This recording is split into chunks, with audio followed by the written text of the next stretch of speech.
Inner most whorl, या फिर इसी को आपने क्या बोला था, फीमेल वर्ल, या फिर इसी को और आप क्या बोल सकते हो, बोलो भाई, गाइनोसियम। इतना टर्म बोल सकते हैं, ठीक। गाइनोसियम सेम बात लिखोगे, कंसिस्ट ऑफ, जहां आपने एंड्रोसियम के लिए लिखा था, एंड्रोसियम कंसिस्ट ऑफ स्टेमन, तो गाइनोसियम कंसिस्ट ऑफ पिस्टिल या फिर कार्पल, यही बात लिखोगे, ठीक है। नेक्स्ट जो पॉइंट नोट करोगे, गाइनोसियम में नंबर ऑफ कार्पल 1 भी हो सकता है एंड मोर देन 1 भी हो सकता है। Next point, number of carpel के बेसिस पर आपकी ये जो गाइनोसियम है मोनो कार्पिलरी हो सकती है और बाई कार्पिलरी, ट्राई कार्पिलरी, मैं एक सीधा टर्म लिख रहा हूं मल्टी कार्पिलरी। ये सारा सब कुछ 11th में डिस्कस करा हुआ है, ठीक। यहां पे नंबर ऑफ कार्पल कितना होगा, बोलो भाई, 1 होगा। इसमें नंबर ऑफ कार्पल कितना होगा, more than 1। Number of carpel is equal to more than 1, ठीक। एक तो बात ये आपकी समझ आ गई। अब ये जो कार्पल्स हैं किसी भी गाइनोसियम में, जो कार्पल्स हैं ये 2 कंडीशन में पाए जाते हैं, या तो फ्री होंगे या फ्यूज्ड होंगे, ठीक है। कैसे होंगे, या तो फ्री होंगे या फ्यूज्ड होंगे। तो यहां नेक्स्ट पॉइंट इसी में आगे करेंगे। Carpels of gynoecium may be free, means इनमें फ्यूजन नहीं होता है, हर एक कार्पल अलग अलग होगा, या फिर फ्यूज्ड। फ्री है तो टर्म क्या लिखेंगे, एपोकार्पस। क्या टर्म लिखते हो, एपोकार्पस। अगर फ्यूज्ड है तो सिनकार्पस। क्या टर्म लिखा था, सिनकार्पस। इसको मैं क्यों बता रहा हूं, इसकी वजह है, वो वजह ये है, बुक उठाओ सभी।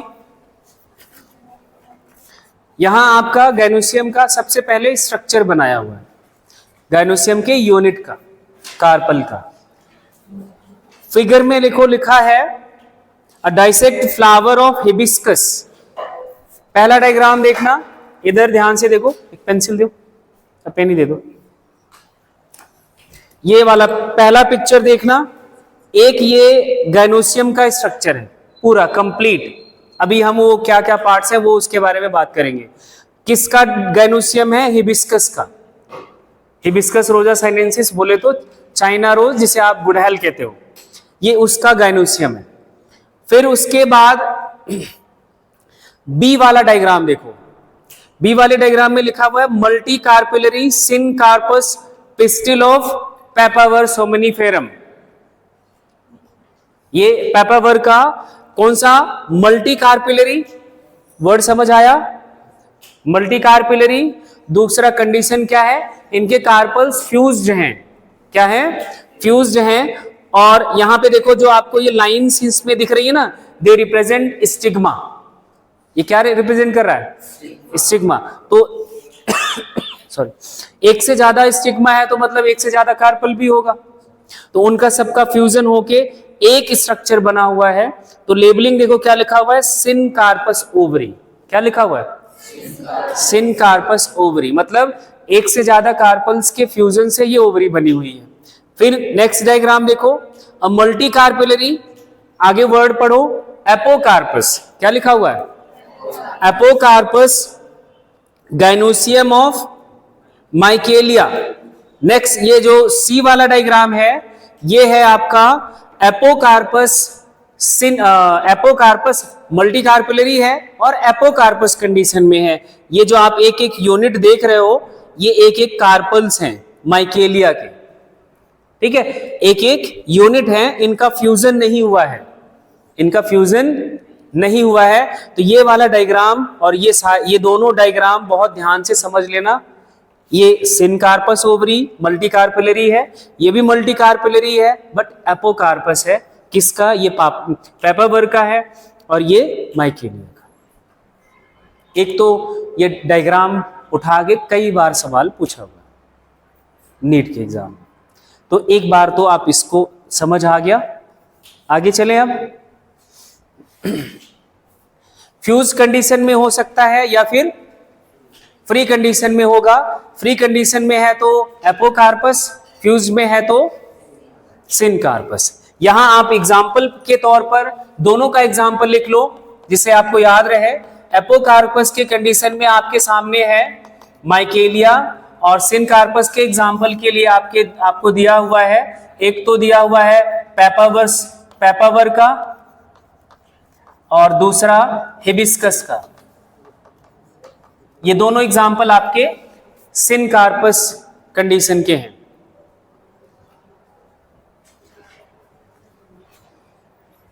बोलो, इतनी बात समझ आ गई?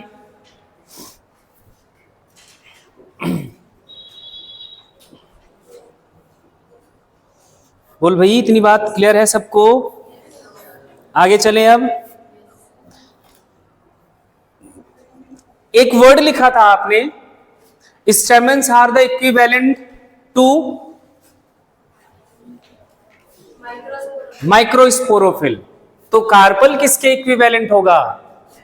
मेगास्पोरो। लिखो, carpels are equivalent to megasporophyll. Leaf का मॉडिफिकेशन है। मेगा स्पोरोफिल क्या होता है? Sporophyll which bears megaspores. Megaspores को हम क्या बोलते हैं? Female gamete. चलें आगे। मेगा स्पोरोफिल है के इक्विवेलेंट है। Next point, atypical carpel. अब टिपिकल वर्ड लिख रहे हैं, atypical carpel has following parts.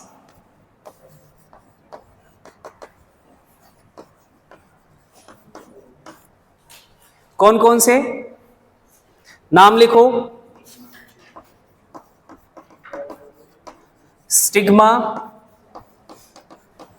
Style and last one is the ovary. ये इतने पार्ट्स होते हैं एक टिपिकल कार्पल के स्ट्रक्चर में। पहला जो डायग्राम था अभी पिक्चर एनसीईआरटी का जो आपका गाइनोसियम के लिए पहला पिक्चर बना हुआ है, हिबिस्कस का एक कार्पल बना हुआ है ना, उसके बारे में हम बात कर लेते हैं। एक बार ये डायग्राम बनाओ सभी।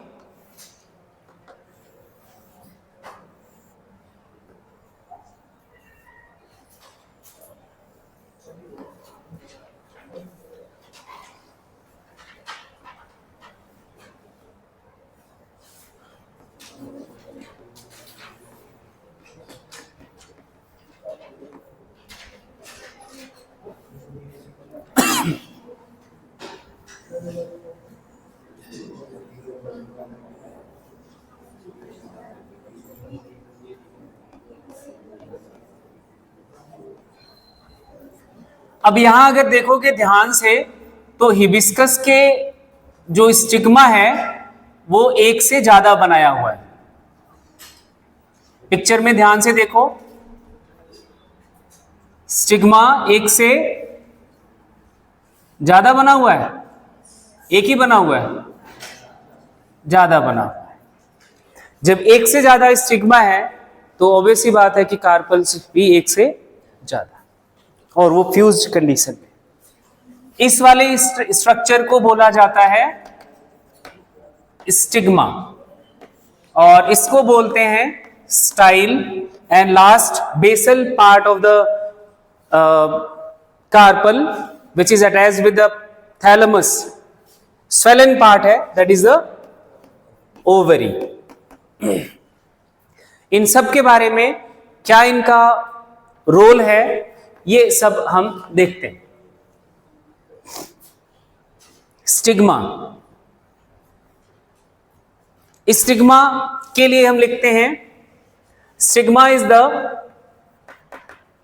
Landing platform of pollen grain. किसका लैंडिंग प्लेटफॉर्म है? पॉलन ग्रेन का। प्लेटफॉर्म समझते हो? तो लैंडिंग प्लेटफॉर्म का मतलब समझ आ रहा होगा कि भाई जो पॉलन ग्रेन उड़ता हुआ आता है, चाहे अपने वो किसी भी एजेंट के थ्रू, एयर के थ्रू, है ना, किसी इंसेक्ट के थ्रू, किसी एनिमल के थ्रू, पॉलिनेटिंग एजेंट कुछ भी जो उनका होगा, वो लैंड कहां करेगा? स्टिग्मा पर। पॉलन ग्रेन तो समझ आ रहा होगा ना, पॉलन ग्रेन क्या है, ठीक है? तो वो लैंड करता है इस स्टिग्मा पर सबसे पहले, और यहीं पे स्टिग्मा पर ही पॉलन का जर्मिनेशन शुरू होता है। पॉलन ग्रेन का क्या होता है? जर्मिनेशन शुरू होता है। पॉलन ट्यूब अराइज होती है जर्म पोर से, and pollen tube runs along the this cylindrical part of the carpel that is known as style. ये जो सिलेंड्रिकल इलोंगेटेड पार्ट है जिसे स्टाइल के नाम से जानते हैं, उससे वो पॉलन ट्यूब रन करती है, and finally reach to the swollen basal part of the carpel that is the ovary. वो कहां पहुंचेगी? बेसल जो स्वेलन पार्ट है, ओवरी जिसे कहते हैं, उधर पहुंचती है। तो यहां स्टाइल के लिए लिखोगे इलोंगेटेड सिलेंड्रिकल पार्ट है through which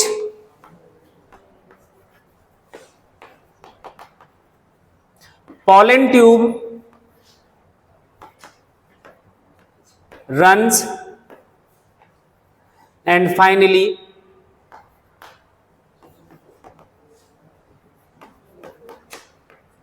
reaches to the ovary। वो किधर पहुंचता है फाइनली? ओवरी के पास। चलो ओवरी हम इधर लिख के काम कर लेते हैं अपना।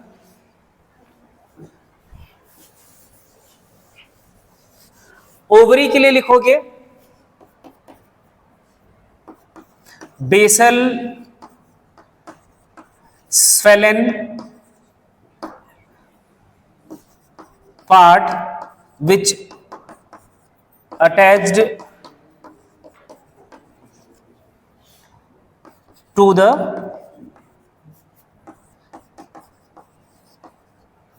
थैलेमस।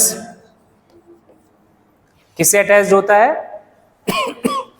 थैलेमस के साथ अटैच्ड होता है। एंड नेक्स्ट जो बात मैं लिखने जा रहा हूं, ध्यान से सुनना। थैलेमस से अटैच्ड होता है, and ovary has, next point ही लिख लो, ovary has ovule. Ovary has ovule. Ovary के पास क्या होगा? ओव्यूल। अब इसके बाद की कहानी अपन को समझनी है। दो वर्ड आ चुके हैं, ओवरी एंड ओव्यूल। यही ओवरी ही कन्वर्ट होती है किसमें? फ्रूट में। किसमें? फ्रूट में। एंड ओव्यूल कन्वर्ट होता है किसमें? सीड में, आफ्टर फर्टिलाइजेशन। फर्टिलाइजेशन के बाद का ये कन्वर्जन है। अभी वहां तक हमें पहुंचना है, घबराना नहीं, बट अभी ये धीरे धीरे चीजें याद होना करना शुरू है, याद करना आपको अभी से पड़ेगा, ठीक है। के लिए देखो ध्यान से, अब ओव्यूल ही हमारा सब कुछ रहेगा आगे का डिस्कशन का पॉइंट। ओव्यूल इधर देखना इस डायग्राम में, attach to the ovary wall through an structure जिसे अपन यहां पे बोलते हैं प्लेसेंटा। अभी इस डायग्राम में नहीं बनाया, इसको और मैग्नीफाई करें थोड़ा सा।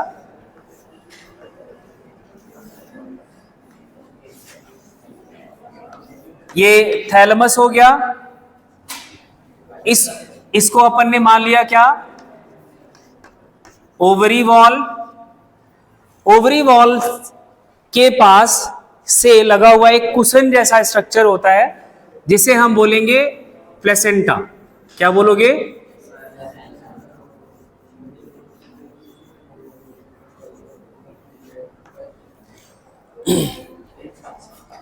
इस प्लेसेंटा से अटैच्ड होता है ovule.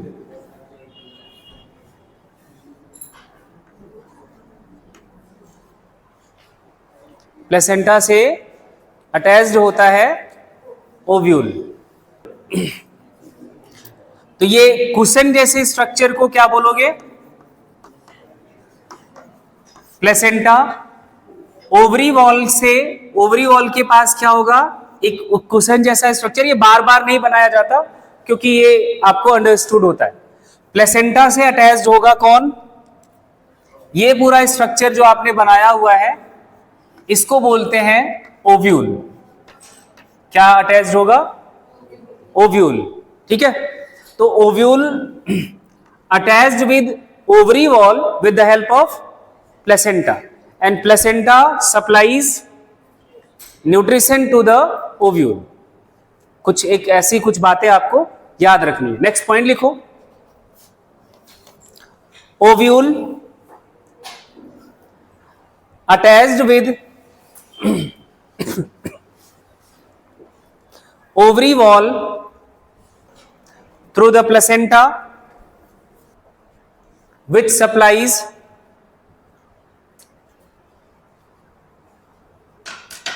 nutrition।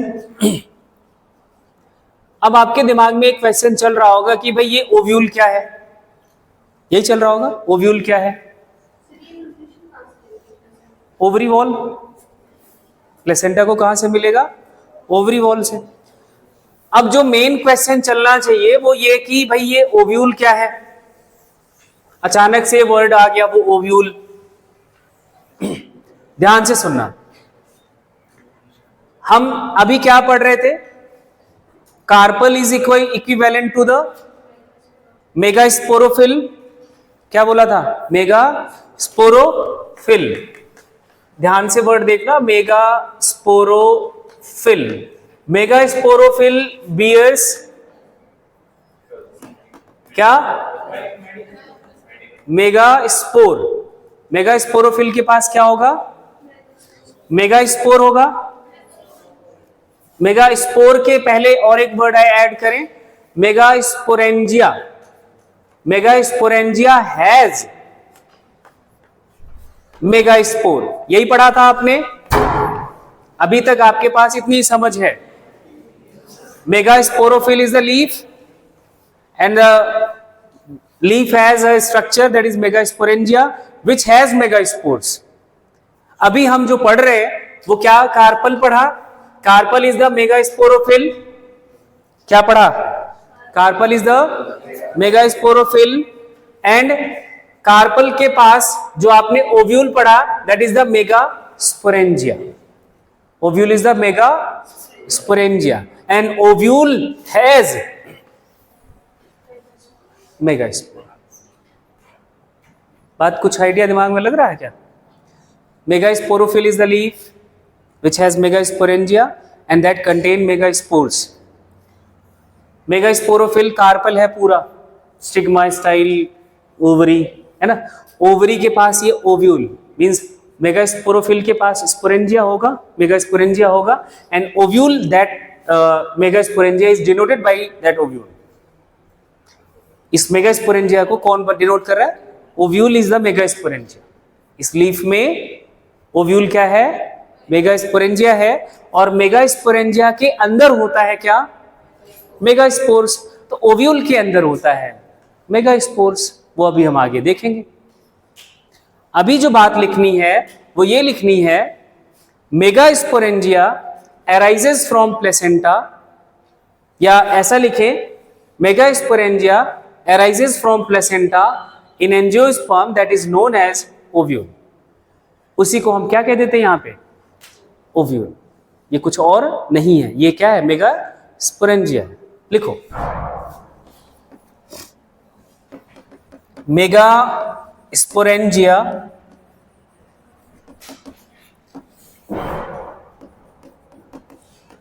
arises from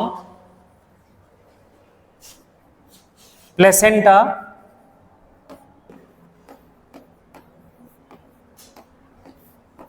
ovule। वो क्या है? ओव्यूल है। अब पहले हमें ओव्यूल समझना होगा, तब आगे की ओव्यूल ये मेगास्पोर की कहानी समझ आएगी।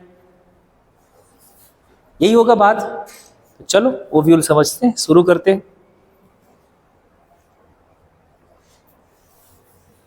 आज हम सिर्फ डायग्राम बनाएंगे। क्यों आज मैं डिस्कस नहीं करूंगा? क्योंकि अगर आधा डिस्कस करा आधा छोड़ दिया तो फिर मुश्किल होता है। डायग्राम बनाओ, कल इसके पार्ट्स के बारे में सारा स्ट्रक्चर डिटेल डिस्कस करेंगे। डायग्राम बनाने की प्रैक्टिस करके आना आपकी जिम्मेदारी है। देखो, ध्यान से देखते जाओ, बहुत आसान डायग्राम है, कोई बहुत मुश्किल नहीं है। आपको बनाने के लिए कुछ नहीं करना। देखो, बनाने का तरीका आपको सिखा देते हैं।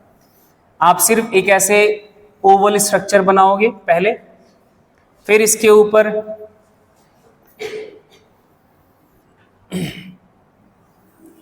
ऐसा कुछ आपने खींच दिया, एक और दूसरा, 2 लेयर्स ऐसे डिनोट कर देना है। एंड उसके बाद देखते जाओ, बन गया एक आपका क्या? ओव्यूल। ये ओव्यूल बन के तैयार है। ये कहां से अटैच्ड है?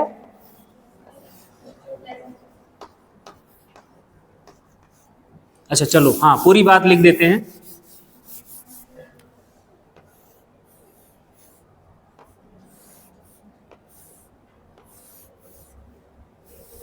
कलर्ड पेन यूज करोगे तो ज्यादा ठीक रहेगा।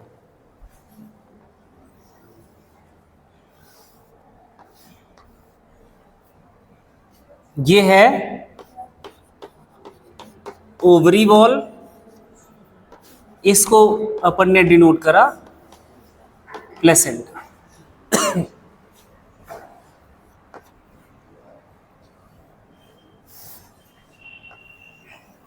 अच्छा, इस पे कलर से है। ये कुछ ऐसा आपको डायग्राम बनाना है। इसमें बस एक और चीज ऐड कर लेना, कल इसका भी डिस्कशन करेंगे। ये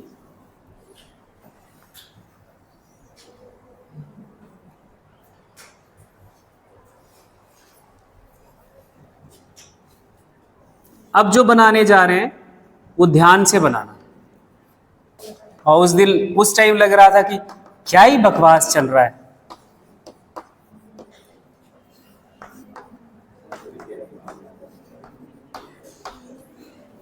नाम पढ़ते जाना। मैं एम्ब्रियो सैक के पार्ट्स का लेबलिंग नहीं कर रहा हूं। एम्ब्रियो सैक हम अलग से पढ़ेंगे। सिर्फ मैंने इस पूरे स्ट्रक्चर को बोला जाता है एम्ब्रियो सैक, उसका लेबलिंग कर दिया है। इनके भी अलग अलग पार्ट्स हैं, इनके अलग अलग सेल्स का नाम है, वो अपन बाद में डिस्कस करेंगे जब एम्ब्रियो सैक का बाहर हम डिटेल स्टडी करेंगे। Diagrammatic representation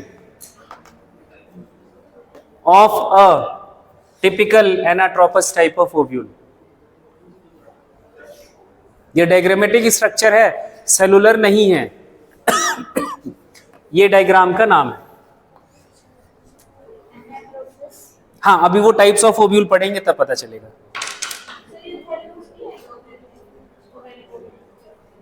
ovary wall attach होती है थैलेमस से, उसके नीचे जाओ थैलेमस, ये ओवरी के अंदर है ना भाई। आपने किसको बनाया, समझ गए ना? हाँ, तो समझ के ना समझ क्यों बन रहे हो? लो, वो आपका भी जो तकलीफ है वो और किसी का भी हो सकता है। यहां है थैलेमस ना, अब थैलेमस के से अटैच्ड है ओवरी, ये लगा हुआ है यहाँ प्लेसेंटा, प्लेसेंटा के ऊपर लगा हुआ है ओव्यूल। हाँ, ये न्यूसेलस लिख लो।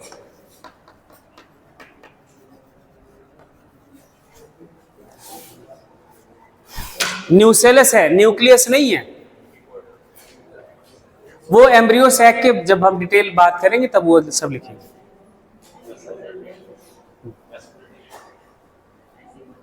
जी, ये वाली बात आप जरूर लिख सकते हो। दिस रिप्रेजेंट वेस्कुलर टिश्यू, बोले तो जाइलम एंड फ्लोएम। बस आज इतना बात करेंगे और इनके सारे स्ट्रक्चर, सारे पार्ट्स का कल डिस्कशन करेंगे।